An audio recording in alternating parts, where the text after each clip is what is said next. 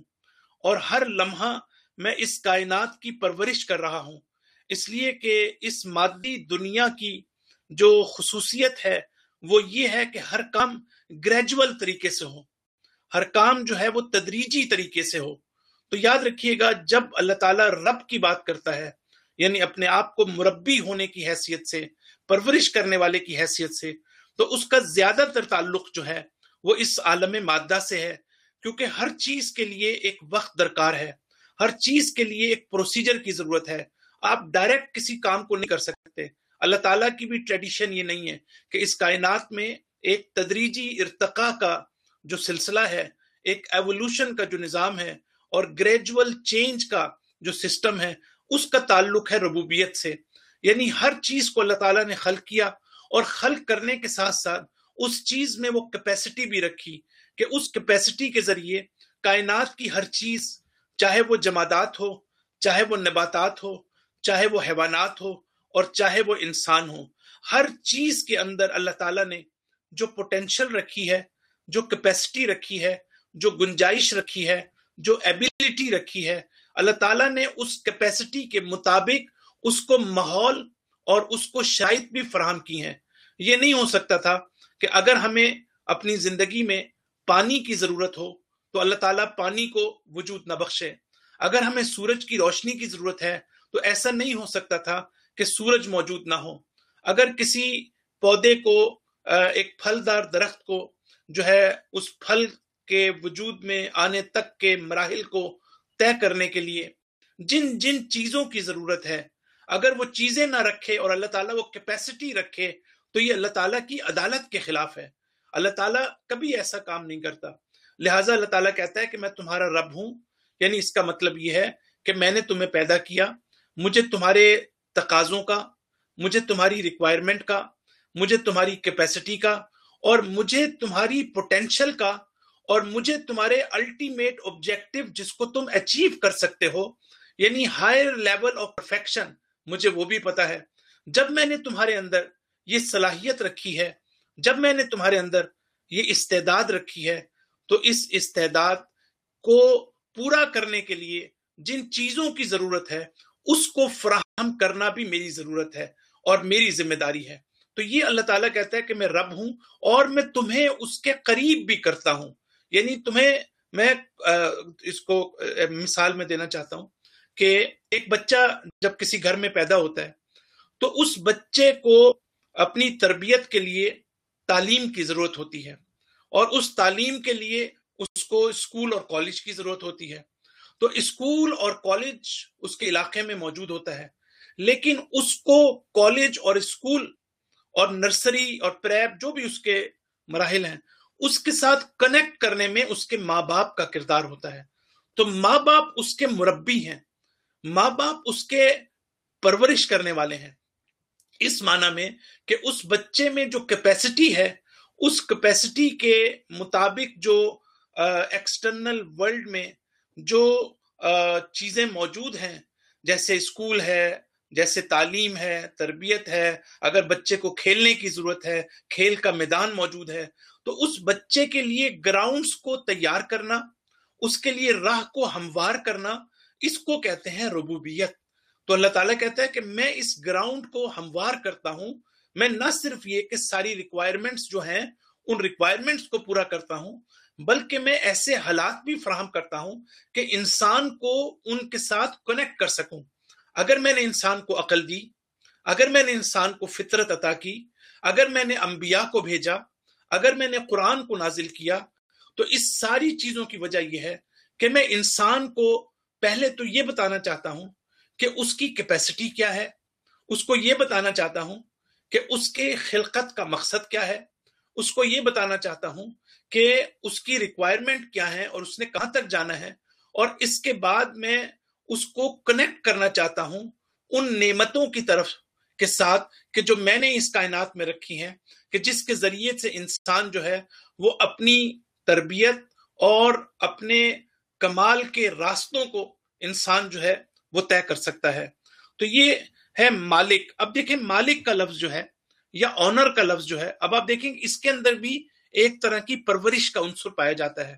اس لیے کہ فرض کریں کہ آپ گھر کے مالک ہیں، فرض کریں کہ آپ آفس میں مینیجر ہیں یا ڈائریکٹر ہیں، فرض کریں کہ آپ کسی اور مرکز میں آپ کے پاس مینجمنٹ کا شعبہ ہے، تو جہاں جہاں بھی آپ کے پاس آنرشپ ہے، جہاں جہاں بھی آپ کے پاس ماسٹر ہیں آپ کسی جگہ پر، یا آپ جو ہے ایڈمنسٹریٹر ہیں، تو آپ اس آفس کو اس کی پرورش کر رہے ہیں، اس کو ڈیولپ کر رہے ہیں۔ اس آفس کو، اس گھر کو، جب انسان اپنے گھر میں رہتا ہے، جب انسان کا اپنا گھر ہوتا ہے، تو اس گھر کو انسان بہتر سے بہتر بنانے کی کوشش کرتا ہے، جتنا اس کو بہتر وہ بن سکتا ہے۔ تو اس کا مطلب یہ کہ ہر انسان جس میں یہ صفت ہوگی، یعنی مالک ہونے کی، اس میں یہ صفت بھی ہوگی کہ وہ چیزوں کی پرورش کرے، وہ چیزوں کو ڈیولپ کرے، وہ چیزوں کو بیوٹیفائی کرے۔ تو یہ ہے تصور کس کا؟ رب کا۔ ایک اور نقطہ جس کی طرف امام خمینی اشارہ کرتے ہیں، اور میں نے کہا کہ میں اگلے انشاءاللہ ہمارے جو لیکچرز ہوں گے اس میں بڑی تفصیل کے ساتھ اب میں ان نکات کے اوپر اشارہ کروں گا، اور آپ دیکھیں گے کہ یہ رب العالمین جو ہے، یہ سورہ حمد ہماری زندگی میں اس کی بڑی اہمیت ہے، اور بہت زیادہ روایات اس کے بارے میں ہیں، سورہ حمد کی جو خاصیت ہے اس کی تلاوت کرنے کی۔ لیکن جب تک انسان اس کے کنٹینٹ سے واقف نہ ہو، جب تک انسان اس کو ان ڈیپتھ اس کو اسٹڈی نہ کرے، اس وقت تک انسان صرف الفاظ کی حد تک سورہ حمد پڑھ سکتا ہے، لیکن سورہ حمد کو اپنے پورے وجود کے ساتھ، اپنی پوری روح کے ساتھ، قلب کے ساتھ پڑھنے کے لیے انسان کو علمی لحاظ سے بھی ضروری ہے، عرفانی اور اخلاقی لحاظ سے اس سورت کے کنٹینٹس کو سمجھے۔ دوسرا نقطہ امام فرماتے ہیں کہ ہر موجود، یعنی یہاں عالمین کی بات کی گئی ہے، میں بعد میں اس پر ڈسکس کروں گا یہ عالمین سے کیا مراد ہے۔ آپ یہ فرماتے ہیں کہ ہر موجود وہ خود اپنی ذات میں ایک عالم ہے، وہ خود اپنی ذات میں ایک کائنات ہے، اور ہر شے، چاہے وہ انسان ہو، چاہے وہ غیر انسان ہو، چاہے وہ نباتات میں سے ہو، چاہے وہ حیوانات میں سے ہو، ہر شخص جو ہے وہ اپنے پورے وجود کے ساتھ اللہ کی حمد کر رہا ہے، اللہ کی حمد و ثنا کر رہا ہے۔ جب اللہ تعالیٰ قرآن مجید میں کہتا ہے کہ یسبح للہ ما فی السماوات و ما فی الارض، کہ کائنات میں، زمین اور آسمانوں میں جو کچھ بھی موجود ہے وہ اللہ کی ثنا کر رہا ہے، اللہ کی تسبیح کر رہا ہے۔ تو تسبیح جو ہے، ہم نے سورہ الحدید کی شروع کی آیات میں اس نقطے کی طرف اشارہ کیا تھا کہ تسبیح بغیر شعور کے نہیں ہو سکتی، اصلاً امکان ہی نہیں ہے کہ کسی کے اندر شعور نہ ہو اور وہ تسبیح کرے، اس لیے کہ ٹیکنیکلی تسبیح کا تعلق اس بات سے ہے کہ آپ کسی ہستی کو آپ ہر قسم کے نقص و عیب سے مبرہ کر رہے ہیں۔ اگر فرض کرتے ہیں کہ آپ میری تسبیح کرتے ہیں، مثال دے رہا ہوں میں آپ کو، تو اس کا مطلب یہ کہ آپ میری تمام خامیوں کو ایک طرف رکھتے ہوئے آپ میرے کمالات کو اجاگر کر رہے ہیں، میرے کمالات کو یاد کر رہے ہیں، میری برائیوں کو ایک طرف رکھ رہے ہیں، میرے اندر جو اچھائیاں ہیں آپ ان کو پروموٹ کر رہے ہیں۔ تو اس کا مطلب ہے کہ جب تک آپ کو شعور نہ ہو، آپ کو یہ پتہ نہ چلے کہ اچھا کیا ہے، برا کیا ہے، سیاہ کیا ہے، سفید کیا ہے، اور جو ہے جہالت کیا ہے اور علمیت کیا ہے، تو اس وقت تک تو آپ کسی کی تسبیح نہیں کر سکتے۔ تو اس کا مطلب ہے کائنات کی ہر چیز اللہ کی تسبیح کر رہی ہے، اس کو یہ شعور ہے کہ وہ کیا کر رہی ہے۔ انشاءاللہ یہ ایک ٹیکنیکل مسئلہ ہے، پھر دوبارہ بھی کبھی ہم اس کی طرف واپس آئیں گے۔ تو امام خمینی ایک نقطے کی طرف اشارہ کرنا چاہتے ہیں، اور وہ یہ کرنا چاہتے ہیں کہ الحمدللہ اور رب العالمین کا ایک بڑا باریک تعلق ہے۔ وہ یہ ہے کہ اس کائنات میں دو نظام ساتھ ساتھ چل رہے ہیں۔ ایک نظام جو ہے، اب یہ بات امام خمینی نے نہیں کی، میں اس کی وضاحت کر رہا ہوں. جو بات امام خمینی نے کی ہے وہ میں کوٹ کرتا ہوں، لیکن ہمارے ان لیکچرز کا یہی فائدہ ہے کہ میری ذاتی رائے میں ہم خود سے اگر اس تفسیر کو پڑھیں گے تو شاید ہمیں سمجھ نہیں آ سکتی، کہ بہت ہی فنی ہے، بہت ہی ٹیکنیکل چیزیں ہیں اس کے اندر کہ جس کو سمجھنے کے لیے، لہٰذا میں اس کو آسان بنا کر آپ کے سامنے میں اس کو ایکسپلین کر رہا ہوں کہ امام خمینی یہ بتانا چاہتے ہیں گویا کہ اس کائنات میں دو سسٹم ہیں. ایک وہ ہے جو اللہ تعالیٰ نے ایک آٹومیٹک سسٹم رکھا ہے، اور ایک وہ ہے کہ جو ہمارے اختیار میں ہے. جو آٹومیٹک سسٹم ہے اس کا تعلق عالم فطرت سے ہے. اللہ تعالیٰ دراصل نے ہماری فطرت میں یہ رکھا ہے کہ جب بھی ہم کسی خوبصورت چیز کو دیکھیں ہم اس کی تعریف کریں، جب بھی ہم کسی پرفیکشن اور کمال کو دیکھیں تو ہم اس کو اپریشیٹ کریں، ہم اس کو ایڈمائر کریں. لہٰذا ہر کائنات میں ہر چیز جو ہے وہ اللہ کی حمد کرتا ہے. اس کا کیا مطلب ہے؟ وہ یہ حمد کرنا چاہتا ہے کہ پروردگارہ میرے اندر جو ضعف ہے، پروردگارہ میرے اندر جو نقص ہے، میرے اندر جو عیب ہے، میرے اندر جو ڈیفیشنسی ہے، اور جو میرے اندر تاریکی اور ظلمت ہے، پروردگارہ مجھے اس ضعف و نقص، مجھے اس عیب اور وحشت و ظلمت سے نکال کر مجھے قوت عطا کر، مجھے کمال عطا کر، مجھے اطمینان عطا کر، مجھے نورانیت عطا کر.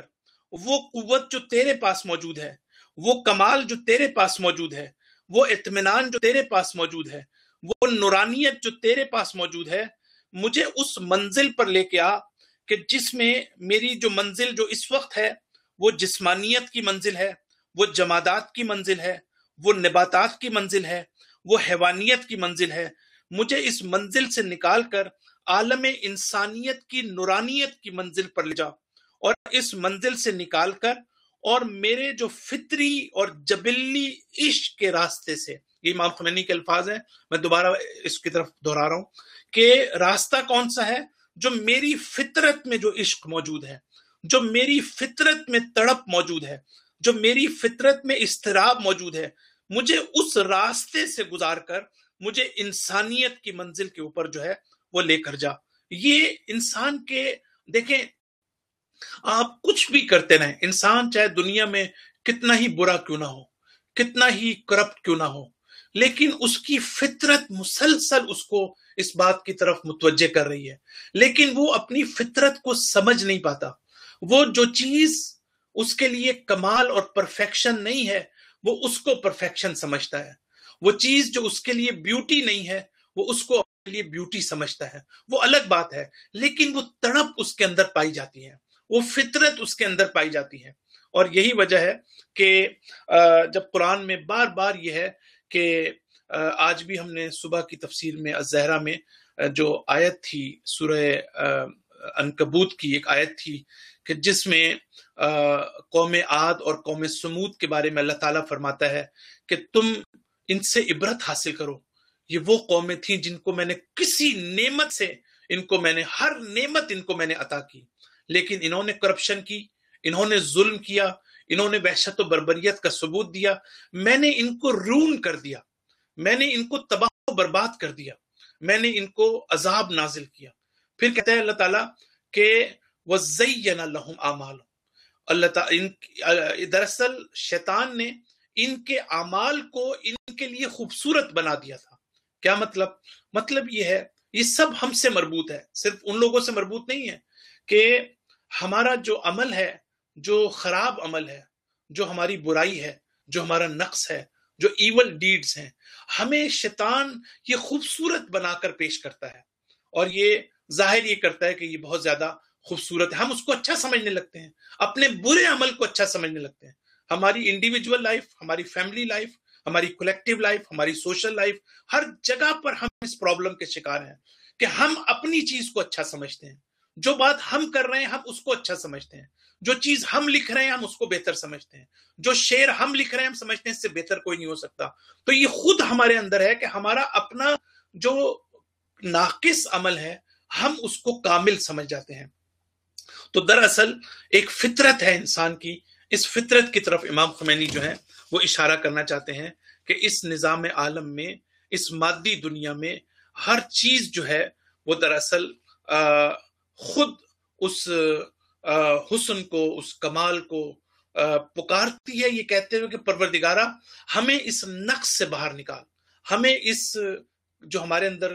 جو ڈیفیشنسی ہے ہمیں اس سے جو ہے وہ باہر نکالنے کی کوشش کر۔ تو یہ بہت مختصر آسپیکٹ تھا جو میں چاہ رہا تھا کہ اس کے حوالے سے میں آپ کے سامنے رکھوں، اور میں نے یہ بھی میں چاہتا ہوں کہ ہم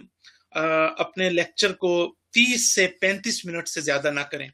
تو اس وقت ٹائم ہو رہا ہے 5:57، اور انشاءاللہ میں یہ کوشش کروں گا کہ جہاں بھی ہم پہنچیں وہیں پر میں اپنے لیکچر کو وائنڈ اپ کروں، اور اگلے انشاءاللہ ہفتے جو ہے میں اس کو زیادہ ڈیٹیل میں پھر چیزوں کو بیان کروں۔ تو انشاءاللہ آج کا لیکچر جو ہے اس وقت 5:57 ہو رہے ہیں ہمارے یہاں پر وینکوور میں، اور میں 6 سے 7 منٹ میں اب مجھے جو باتیں کرنی ہے میں کر کے انشاءاللہ باقی باتیں جو ہے ہم اگلے اس میں کریں گے۔ امام خمینی پھر اس کے بعد جو ہے وہ یہ کہتے ہیں کہ انسان کو اپنے نفس کے ساتھ جہاد کرنے کی ضرورت ہے۔ اب تھوڑا سا میں لے جانا چاہتا ہوں ہمارے پچھلے سیشن کی طرف کہ کتنی زیادہ ہم نے تزکیہ نفس اور تربیت نفس کے حوالے سے جو اخلاقی اور عرفانی نکات ہیں ان کی طرف ہم نے اشارہ کیا۔ امام خمینی کہتے ہیں وما عندکم ینفد وما عندکم عند اللہ باقٍ، اس آیت کو کوٹ کرتے ہیں اور کہتے ہیں کہ جو چیز تمہارے پاس ہے وہ ختم ہو جانے والی ہے، وہ فنا ہو جانے والی ہے، اور جو چیز اللہ کے پاس ہے وہ باقی رہ جانے والی ہے۔ تو اگر کوئی چیز اللہ کی ذات سے ربط پیدا نہیں کرتی، اگر ہم کسی چیز کو اللہ سے ریلیٹ نہیں کرتے تو وہ فنا ہو جائے گی، اور اللہ کا نام ایک باقی بھی ہے، یعنی اللہ تعالیٰ کے جو اسماء ہیں اس میں سے ایک نام جو ہے باقی ہے، اور انسان اسی نام کے ساتھ باقی رہنے کی صلاحیت پیدا کرے گا، اسی نام کے ساتھ انسان اپنے اندر ابدیت حاصل کرتا ہے۔ اللہ تعالیٰ رحمان بھی ہے، انسان رحیم بھی ہے، لہٰذا انسان اگر اپنے اندر رحمت کا جذبہ پیدا کرنا چاہتا ہے، رحیمیت کو پیدا کرنا چاہتا ہے، اپنے اندر مرسیفل ایٹیٹیوڈ کو ڈیولپ کرنا چاہتا ہے، تو یہ اللہ تعالیٰ کے جب تک اپنے آپ کو قریب نہیں کرے گا، اس کے ان ناموں سے اس کا سہارا نہیں لے گا، اس وقت تک اللہ تعالیٰ کی رحمت اور اس کی رحیمیت جو ہے اس کی ریفلیکشن انسان کی ذات میں نہیں آ سکتی، اور جب تک یہ ریفلیکشن نہیں آئے گی اس وقت تک انسان میدان عمل میں کبھی بھی دوسروں کے لیے رحم دل نہیں ہو سکتا۔ اسی طرح معاف کرنے کا اللہ تعالیٰ کہتا ہے کہ میں غفور الرحیم ہوں، تو یہ غفور الرحیم بھی اللہ تعالیٰ کی صفت ہے کہ جس کو ہمیں اپنی ذات میں پیدا کرنے کی ضرورت ہے۔ لہٰذا آپ آگے چل کر کہتے ہیں کہ خدا کے راستے میں شکست کا کوئی تصور نہیں ہے۔ حضرت علی کا یہ کہنا کہ اگر پورا عالم عرب میرے سامنے آ جائے تو میں راہ فرار اختیار نہیں کروں گا، تو دراصل جب انسان اللہ کے ساتھ کنیکٹ ہو جاتا ہے تو پھر انسان جو ہے وہ ہمیشہ باقی رہنے کے قابل ہو جاتا ہے اور اس میں کوئی خوف نہیں ہوتا۔ تو دنیا کی حقیقت کی طرف اس کے بعد اشارہ کرتے ہیں، اور پھر بڑی خوبصورت طریقے سے ایک نقطے کی طرف ہمیں متوجہ کرتے ہیں کہ دنیا اصل میں اس کی ماہیت کیا ہے۔ دنیا چاند، سورج، ستارے کا نام نہیں ہے۔ امام خمینی کہتے ہیں دنیا جو ہے یہ ایکسٹرنل ورلڈ کا نام نہیں ہے۔ ہم یہ سمجھتے ہیں دنیا وہ ہے کہ جو ہماری ذات سے باہر چیزیں ہیں۔ آپ کہتے ہیں دنیا انسان کی خواہشات کا نام ہے۔ اگر دنیا کی مذمت کی گئی ہے تو عالم طبیعت کی مذمت نہیں کی گئی، چاند، سورج، ستاروں کی مذمت نہیں کی گئی، بلکہ جب ہماری توجہ ہمارے نفس کی طرف ہوتی ہے تو اسی کا نام دنیا ہے، اور دنیا خود انسان کے اندر موجود ہے، اور باقی جو چیزیں بھی ہیں وہ مظاہر ہیں اللہ کے اسماء کی، لہٰذا وہ اس کو ہم دنیا نہیں کہتے۔ اس کے بعد جو آخری نقطہ میں چاہتا ہوں کہ جس کو ہم تھوڑا سا دیکھ لیں کہ اللہ تعالیٰ کہتا ہے کہ ہمیں اپنے اور اللہ کے درمیان، امام خمینی کہتے ہیں کہ ہمیں اللہ اور اپنے درمیان جو ریلیشن ہے اس ریلیشن کے بارے میں ہمیں اپنی غلط فہمیوں کو دور کرنے کی ضرورت ہے۔ اگر ہم یہ غلط فہمیاں دور نہیں کریں گے تو ہم کبھی بھی اپنے اللہ کے ساتھ ہم صحیح رابطہ استوار نہیں کر سکتے۔ وہ کہتے ہیں کہ حق اور خلق کے درمیان یا خالق اور مخلوق کے درمیان اس رابطے کو جاننے کی ضرورت ہے۔ کبھی ہم یہ سمجھتے ہیں کہ یہ ایسا ہی ریلیشن ہے جیسے اور باپ اور بیٹے کے درمیان ہوتا ہے، کبھی ہم یہ سمجھتے ہیں کہ یہ ایسا ریلیشن ہے جو سورج اور اس کی روشنی کے درمیان ہوتا ہے۔ اب دیکھیں مثالیں کتنی خوبصورت دی ہیں کہ باپ اور بیٹے کے درمیان ظاہر ایک تعلق ہوتا ہے، تو کیا ہم یہ سوچیں کہ ہمارا خدا کے ساتھ رابطہ ایسا ہی ہے کہ جیسے ہمارا ہمارے باپ اور ماں باپ کے ساتھ رابطہ ہے، یا جیسے ماں باپ کا اپنی اولاد کے ساتھ رابطہ ہے؟ تو پھر آپ دیکھیں کہ کرسچینٹی کے اندر آج بھی جب وہ جیسس کرائسٹ کو سن آف گاڈ کہتے ہیں، تو کم از کم میرے ناقص تجربے میں ابھی تک میں نے خود ان کی طرف سے کوئی صحیح جسٹیفیکیشن اس کی میں سن نہیں سکا ہوں. اور آخر میں جب ہے وہ میں یہی کہتا ہوں کہ آپ اسپریچول کانٹیکسٹ میں اگر بات کر رہے ہیں تو شاید میں اس بات کو مان لوں، لیکن اب دیکھیں کہ امام خمینی کیا بات کر رہے ہیں. دیکھیں یہاں سے پتہ چلتا ہے کہ اسلام میں جو عرفانی ٹریڈیشن ہے، اسلام میں جو عرفان اور تصوف ہے، اس کی جڑیں کتنی مضبوط ہیں اور کتنی اہم باریکیوں کی طرف اس میں اشارہ کیا گیا ہے. اور دوسرا رابطہ جو ہے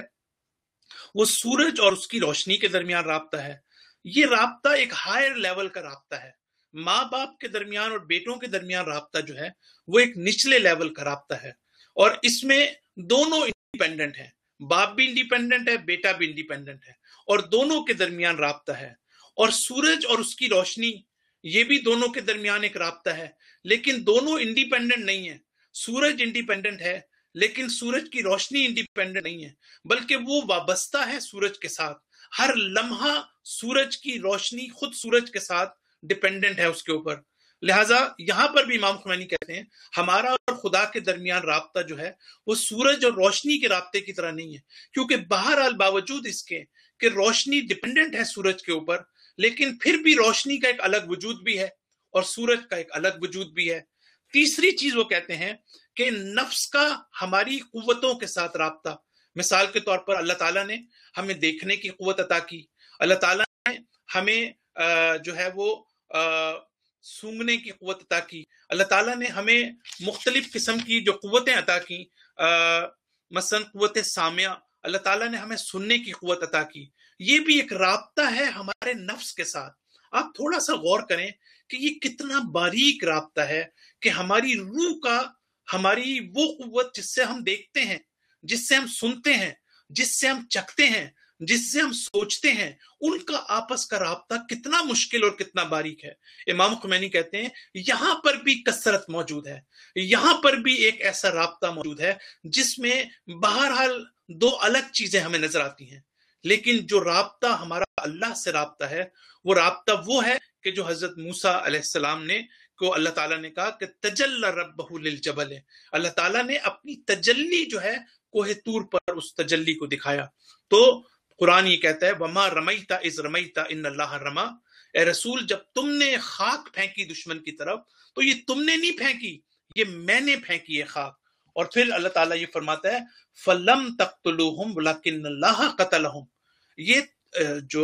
جنگ بدر میں یہ تم نے قتل نہیں کیا دشمنوں کو، اللہ تعالیٰ کہتا ہے یہ میں نے قتل کیا ہے. اب آپ غور کریں گے یہ کون سا رابطہ ہے کہ جس کی طرف اللہ تعالیٰ جو ہے اشارہ کرنا چاہتا ہے کہ گویا کسی بھی قسم کی اس میں دو چیزیں ہمیں نظر نہیں آتی، دو چیزوں کا انڈیپینڈنٹ وجود جو ہے ہمیں نظر نہیں آتا. تو انشاءاللہ یہ گفتگو جو ہے وہ ہم اس کو جاری رکھیں گے، اور بہت سی باتیں جو آج میں نے جو بات کی وہ 10% میں صرف اپنی گفتگو کو مکمل کر سکا ہوں. تو انشاءاللہ اگلے سیشن میں ہم اس کو کمپلیٹ کریں گے، اور بہت سی خوبصورت چیزیں اخلاقی اور عرفانی لحاظ سے امام خمینی نے بیان کی ہیں جس کو میں آج کے لیکچر میں کور کرنا چاہتا تھا، لیکن میں چاہتا ہوں کہ ہم ٹائم کو خاص طور پر مد نظر رکھیں جن لوگوں نے جانا ہے تاکہ وہ جا سکیں اور ہم زیادہ ٹائم نہ لیں. اور انشاءاللہ اللہ تعالی ہم سب کو توفیق دے کہ ہم قرآن مجید پر زیادہ سے زیادہ غور کرنے کے قابل ہو سکیں. وصلی اللہ علی محمد وعلی آلہ الطیبین الطاہرین المعصومین.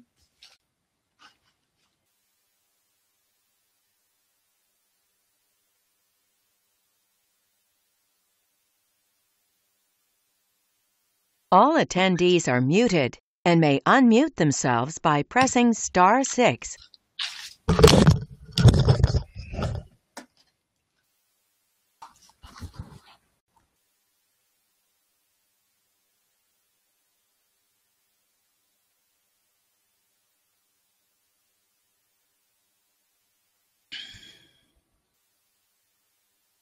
جی اپنا فرزین آپ نے یہ لکھا ہے کہ رب العالمین کو میں نے ڈیفائن کیا لیکن الحمدللہ کو میں نے ڈیفائن نہیں کیا. تو دیکھیں الحمدللہ کو ہم نے کافی اس کے اوپر بات کی گزشتہ لیکچر کے اندر. پہلے تو میں آپ سے سوال یہ کرنا چاہوں گا کہ آپ نے جو ہمارا پہلا لیکچر ہے وہ آپ نے سنا ہے؟ اگر آپ نے سنا ہے اور پھر آپ کہتی ہیں کہ الحمدللہ کا مطلب اس میں سمجھ نہیں آیا، تو پھر میں انشاءاللہ اگلے لیکچر میں اس کو میں مزید وضاحت کروں گا اور اس کی مزید ڈیٹیل جو ہے وہ میں بیان کروں گا.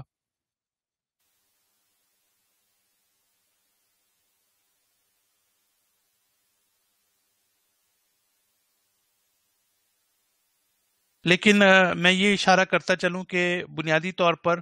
میں سورہ حمد کی ہم نے تفسیر جو ہے وہ امام خمینی جو باتیں کر رہے ہیں ہم اس کانٹیکسٹ میں جو ہے وہ دیکھ رہے ہیں. چونکہ اگر امام خمینی نے کسی چیز کی فرض کریں وضاحت نہیں کی تو باقی دوسرے علماء نے کی ہے، اس کو ابھی میں نے کور نہیں کیا. لیکن میں انشاءاللہ اگر آپ کوسچن کر رہے ہیں، میں نے تھوڑا سا میں اپنی جو روش ہے اس کو تبدیل کرنا چاہتا ہوں، اور اب میرے ذہن میں یہ آیا کہ امام خمینی کو فوکس کرتے ہوئے ہم کمپریہنسولی سورہ حمد کو دیکھیں. لہٰذا انشاءاللہ اگر آپ بتائیے گا، مجھے ای میل کر دیجیے گا، تو میں پھر اگلے ہفتے انشاءاللہ اس کو بھی کور کروں گا، کیونکہ یہ بہت ضروری ہے کہ جب تک ہمیں حمد کا پتہ نہ چلے اور الحمد کا ہمیں پتہ نہ چلے اور پھر جس طرح رب العالمین کے اوپر بات کی، تو ہمیں آگے بڑھنے کی کوئی فائدہ نہیں ہوگا اس کا.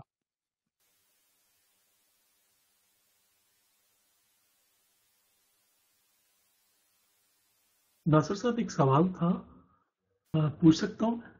جی جی بتائیے، پہلے اپنا تعارف کرا دیں. تابر زینی نام ہے میرا، ہاں اور تابش میں بھائی السلام علیکم، کیسے ہیں آپ؟ ہوبارٹ میں ہوتا ہوں، آسٹریلیا میں. جی یہ رب العالمین کا جو کانسیپٹ ہے وہ واقعی بہت ہی زیادہ ایسا کانسیپٹ ہے جس میں خاص طور پہ ہم کو زیادہ توجہ دینی چاہیے. ایک میرا سوال یہ ہے کہ how to create a balance, کہ کس طرح جو ہے وہ ایسا انسان کیا کرے یا کس قسم کی اپنی روحانی تربیت کر سکتا ہے کہ جو ایک جدوجہد ہے نا، کہ انسان جو 10 جگہ انویسٹمنٹ کر رہا ہے، اور مطلب مینز بھی حاصل کرنے چاہیے، اور انسان کو جو ہے ظاہر بات ہے اگر ویلتھ جنریٹ کرے گا ایک مومنٹ جو ہے وہ صحیح جگہ پہ اسے یوز کر سکتا ہے، لوگوں کی مدد کر سکتا ہے. مگر میں نے نوٹ کیا ہے کہ جب یہ ایک سائیکل شروع ہو جاتا ہے تو اس کو بریک کس طرح کیا جائے کہ جس میں کہ بندہ سنسیئرلی واقعی رب العالمین پہ کلی ڈیپینڈ کرے ان اٹس ٹرو سینس. کہ ہم کہتے تو ہیں کہ ہاں اللہ مالک ہے، مگر ہم چھوٹی چھوٹی چیزوں پہ پریشان بھی بہت ہو رہے ہوتے ہیں. جی شکریہ تابش بھائی. جی ہاں جی بتائیے، اور کوئی بات کرنی ہے؟ بس یہی پوچھنا تھا کہ کیا اپروچ لی جائے ٹورڈز لیونگ کہ انسان جو ایک بیلنس کریٹ کر سکے. دیکھیں تابش بھائی، ہم ابھی نا بڑی ابتدائی سٹیج میں ہیں چیزوں کو سمجھنے میں، اور آپ البتہ کافی عرصے سے لیکچرز کو فالو بھی کر رہے ہیں، آپ اس میں تشریف بھی لا رہے ہیں. جب آپ نہیں بھی ہوتے تب بھی آپ اس کو باقاعدگی کے ساتھ سنتے ہیں. تو آپ نے نوٹ کیا ہوگا کہ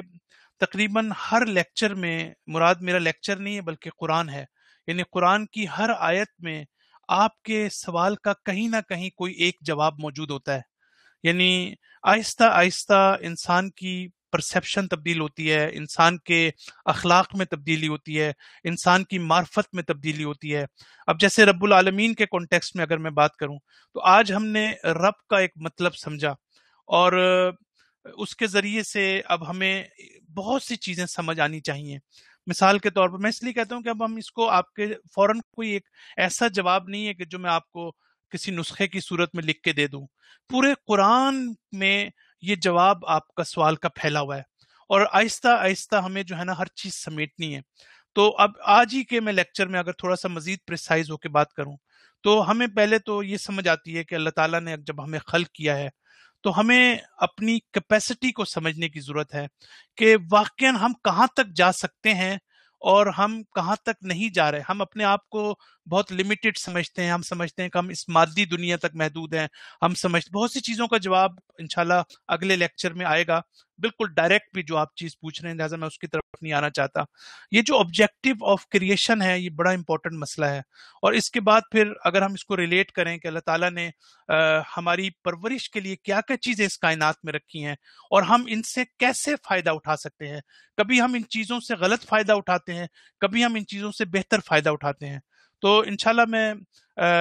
میرے ذہن میں رہے گا کہ میں اور پریسائزلی چیزوں کو بات کر سکوں, لیکن میں اس وقت صرف اتنا ہی کہنا چاہتا ہوں تاکہ دوسروں کا وقت نہ لے سکوں. ہم وقتاً فوقتاً انشاءاللہ اس کے اوپر بات کریں گے, اور آئندہ لیکچر میں بھی زیادہ تفصیل کے ساتھ کچھ چیزوں کی طرف میں اشارہ کروں گا. وہاں میں دوبارہ آپ کے کویشچن کی طرف آؤں گا کہ یہ جو امام خمینی ایک بات کر رہے ہیں یہ ڈائریکٹ ریلیٹڈ ہے اس بات سے کہ ہمیں کس طریقے سے آگے بڑھنا چاہیے.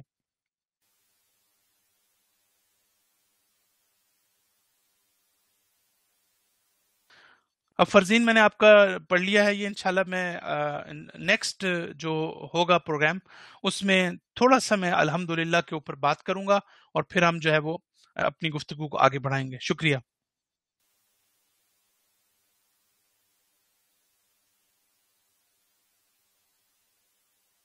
یہ ریکارڈنگ اگر آپ آج کی کہہ رہے ہیں تو انشاءاللہ آج کی ریکارڈنگ آپ کو مل جائے گی اور بھیج دوں گا میں جو ہی ہوتی ہے انشاءاللہ.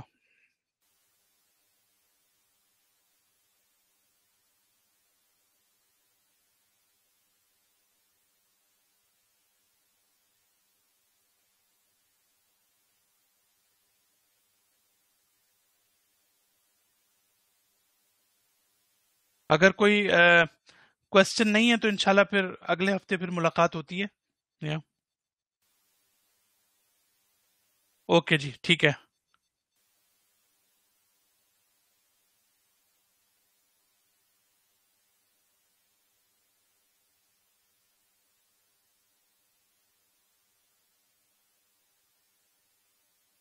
اوکے جی, خدا حافظ, السلام علیکم.